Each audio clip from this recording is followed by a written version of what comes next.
refroidisseur, il y a un petit câble qu'on appelle le processeur. Alors,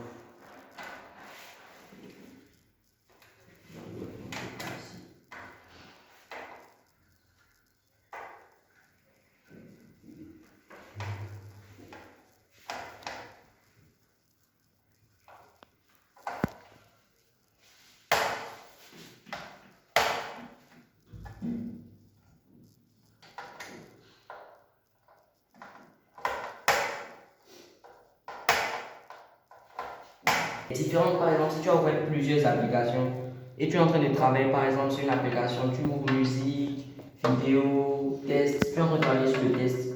Lui, le petit truc vert, le petit rectangle vert, la RAM, lui sera en train de garder pendant ce temps-là, de manière temporaire, les trucs que tu es en train, les autres applications que tu as ouvertes mais que tu n'utilises pas, c'est-à-dire pour ne pas perdre tes données. Lorsque celui-ci est alimenté, lorsque tu branches et c'est connecté, lui, lorsqu'il est connecté, lorsqu'il reçoit de l'énergie, lui, il garde de manière temporaire les applications que tu ouvres. Et lorsqu'il finit de garder, lorsque tu sollicites par exemple ta musique, lui, il commence pas à traiter ça. Ce petit rectangle-là. Il commence pas à traiter. Maintenant, je vais revenir sur cet élément-là. Donc, vous voyez, c'est un ensemble de deux choses. Ça, c'est ce qu'on appelle un refroidisseur. Et ça, à l'intérieur, vous voyez un ventilateur dedans. En fait, lorsque vous allumez n'importe quelle application, généralement, vous voyez que ce soit ordinateur ou portable, le portable chauffe. C'est à cause de celui-là. Parce que lorsqu'il est en train de traiter les informations, lui s'échauffe.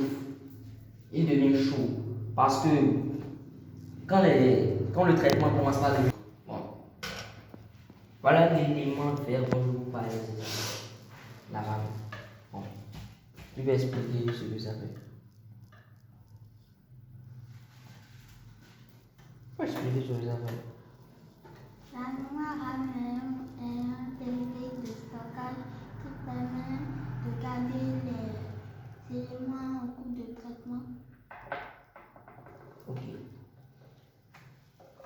Et lorsque l'ordinateur est éteint, il perd toutes ses données. Il perd toutes ses données. En fait, c'est ce que je disais. C'est uniquement lorsque l'ordinateur est alimenté que ce truc-là peut garder en mémoire.